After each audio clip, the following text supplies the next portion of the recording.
Let me share with you 5 simple relaxation habits that you can easily do at home to help calm your mind and your body. And I'm going to give you tips on how to get the most value out of each of these relaxation habits. So if you feel stressed out a lot, then this video is for you. Number 1 is deep breathing. So for this, you could use noise cancellation headphones and a timer, but you want to really keep this as simple as you can. So deep breathing, all you do is this. So you close your eyes and then you breathe in slowly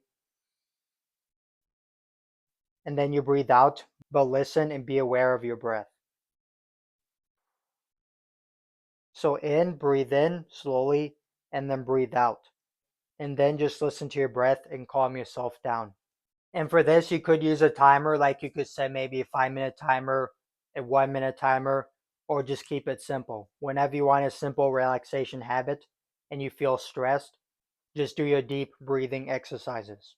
And this is probably one of the best ones that you can do just because it's so simple. And all you really need is just a chair to do it. You can literally do it right after this video. But for now, let me give you the other 4 relaxation habits.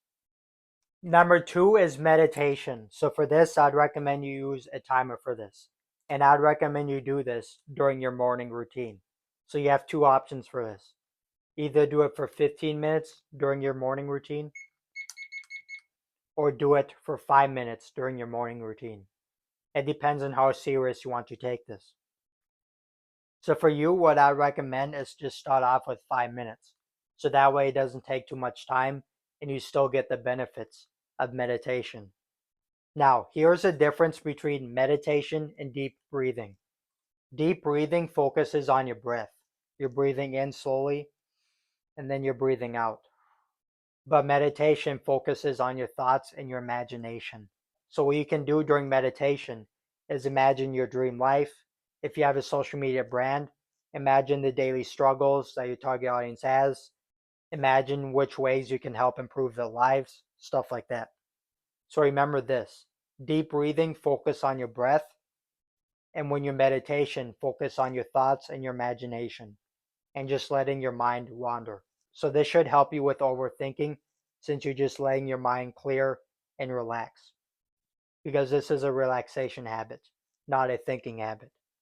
So what you do is just set a 5-minute timer and then you just close your eyes and then just imagine your dream life, clear out your thoughts, imagine the struggles your target audience has, if you have a personal brand, stuff like that.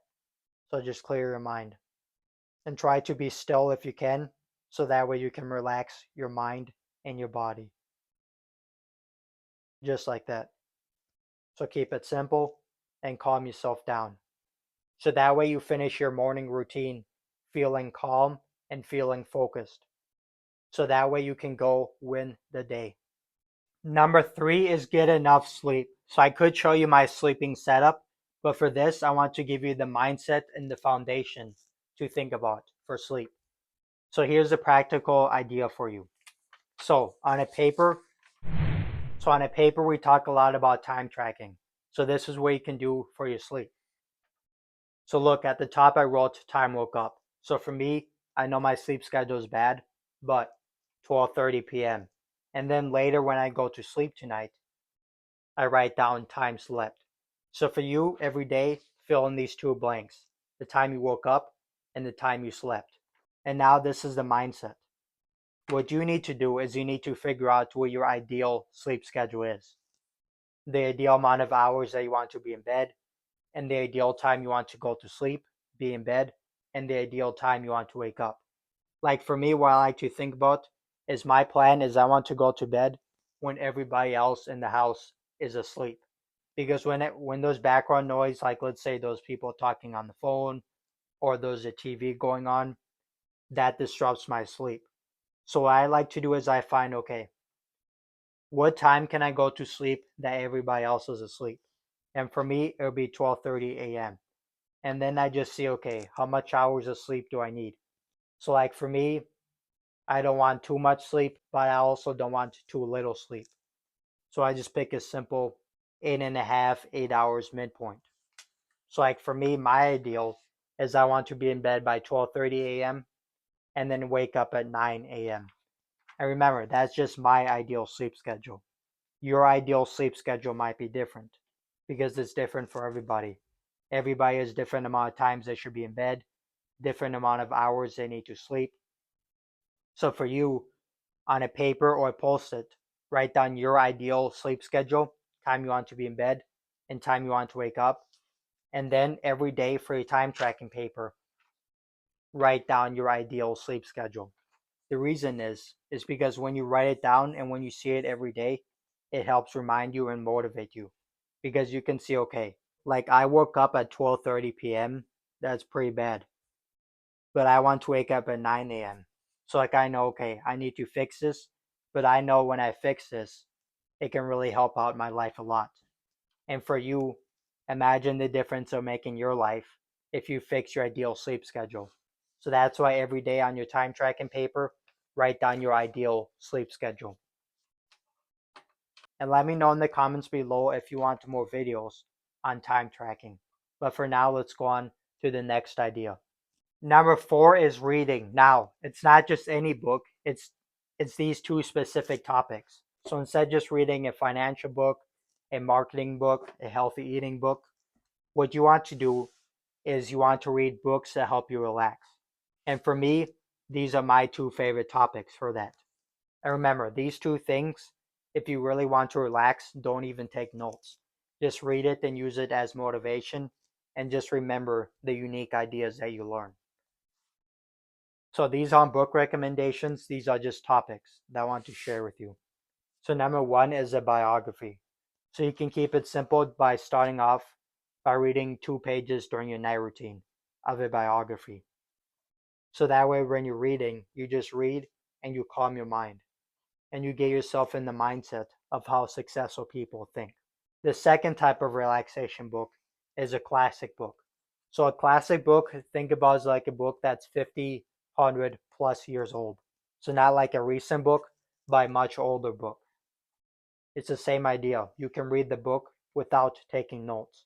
Now you can take notes if you want, but I think if you want to read to relax, then just read without worrying about notes. Because taking notes is another step and it makes the reading more active. When you want to read to relax, you want it mostly passive. So you're just reading and letting your mind wander. And I think this is way better relaxation idea than like playing video games. Because sometimes video games can make you more mad. You know what I mean? And then 5, you want to write out your thoughts. So this is also a great way to relax your mind. Because instead of just keeping all your thoughts in your head and overthinking all the time, what you want to do is you want to write out all your thoughts and ideas on a notebook or on just blank pieces of paper. The reason why I recommend writing your thoughts on paper when you want to relax your mind is because with online notes is you can have a bunch of distractions. But with just paper or a notebook, there's literally no distractions. So if you want to relax your mind, you want to stop overthinking, you have a bunch of thoughts and you can't focus on your habits, grab a pen, grab a paper or a notebook, and just write out your thoughts and ideas. So those are the 5 relaxation habits that you can do to calm your mind and your body. Which relaxation habit will you start right now? So don't let procrastination control your life. Take action starting right now. So pick one of these 5 relaxation habits and then start right away. And keep it simple too.